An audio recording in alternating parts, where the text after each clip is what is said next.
I was checking out your page, and I think you was talking about how can you involve children and trying to educate them at an early age. I think you were saying something about they had some Halloween candy or something like that. Maybe some of the viewers might, be able to use that for example.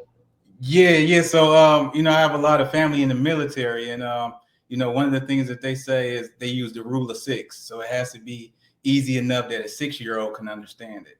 So what I try to do is like break down like complex financial things into easy to understand, easy enough for a 6 year old to understand. And the part you were talking about with the trick or treat candy, they had some trick or treat candy, so I was trying to teach them about taxes. Of course, they don't know what that is, but it's important to know how the end result is going to be. We make a lot of money, but we don't look at taxes and how much Uncle Sam will actually take from us. So what I did was they had a whole bag of candy, and I reached in and I grabbed a whole bunch of candy out and said, okay, this is 10%, this capital gains taxes here. And showed them how capital gains taxes. And I reached in there and also said, this is income taxes.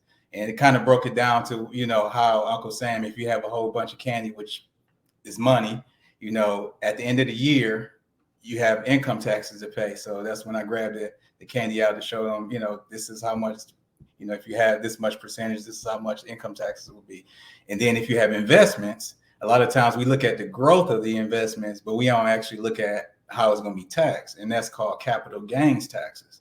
So, if you try to, get a stock in there and it grows a lot, but you hurry up and sell it off, you still got to pay some capital gains taxes. So that's why I grabbed another handful of candy out and said, okay, you invested in your trick or treat costumes, you invested in, going out getting all those bags and stuff to go get the candy. That's your investment.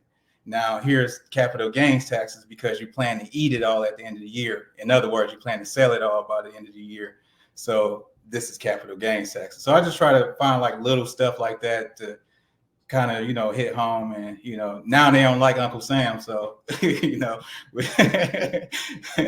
but at least they kind of understand, like, once you get some money or once you get something, you will have a responsibility of paying taxes. It's just a matter of how much you want to pay and positioning yourself in a way to not pay as much taxes, more than what you should be paying, because look, Uncle Sam ain't gonna give it back to you.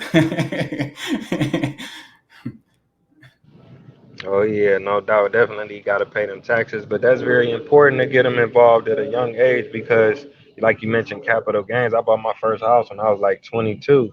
So my mother never owned a house. My father never owned a house. So I really didn't have anybody to be like, "This how you do this, this, and this."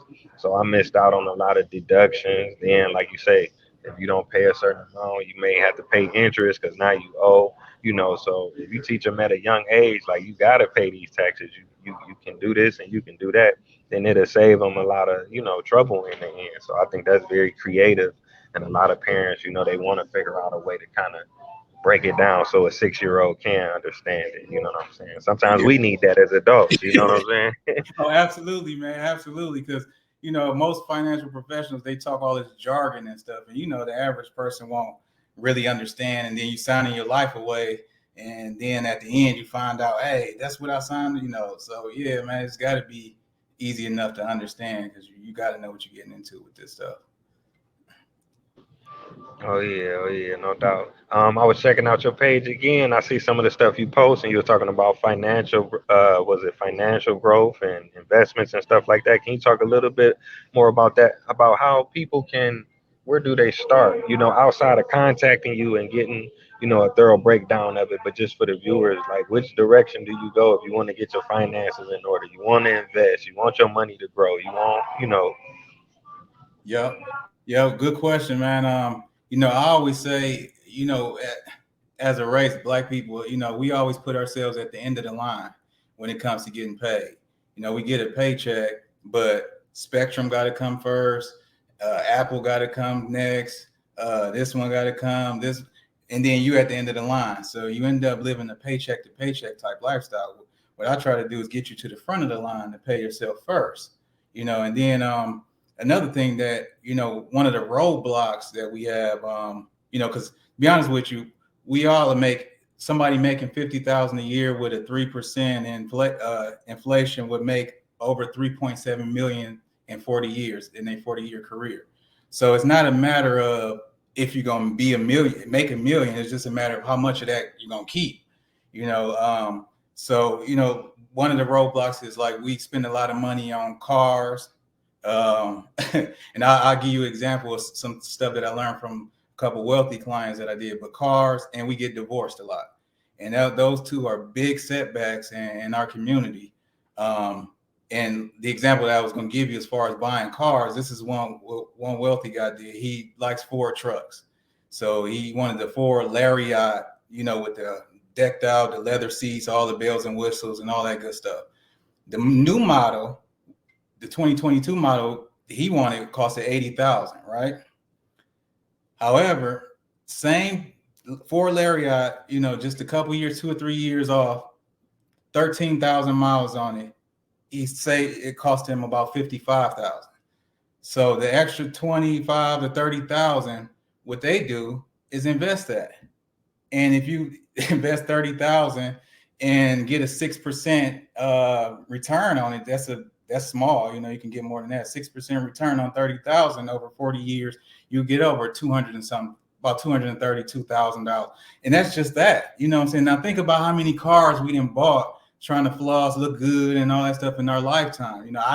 I'm guilty, man. If you look at my page, I didn't spend money on dumb stuff. So then so I that's what I looked at. I'm saying, man, dang, man, if I would have put this money and just bought it, I still could look good. You know what I'm saying? Still could look good. But if I just put that extra money, just get a couple years old, a couple model years old, and then put the rest of that money into an investment, 6%, I'd be a millionaire just off that. You know what I'm saying? So stuff like that. And like I said, divorce, that's a big one. You got to divvy up assets and all that kind of stuff. You grow to a certain amount, and then divorce. I've seen it happen on both ends, with women having to pay alimony, child support, and give up assets, and men. So it's just those two things alone, man, are just a big roadblock. So if we put some of that money towards investments. I mean, even closets. Like I look at some people and they say, well, I can't do that. I can't afford to do this. I can't afford to do that. But if you open up that closet, they got a whole wardrobe and a whole shoes. You know what I'm saying? So if we just took some of those shoes and put it into an investment, 6% return, plus the cars, man, that alone would make you, a millionaire. So it's not a matter of being a millionaire. It's just a matter of how much you're gonna keep.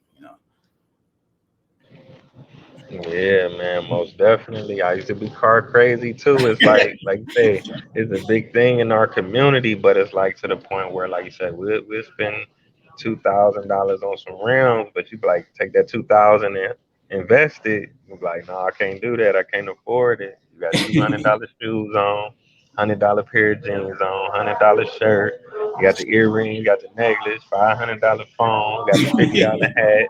By the time you walk out the door, you got over $1,000 on your body. You know what I'm saying? Dang. But if you be like, let's invest, you be like, I got $20, $10, but you know what I'm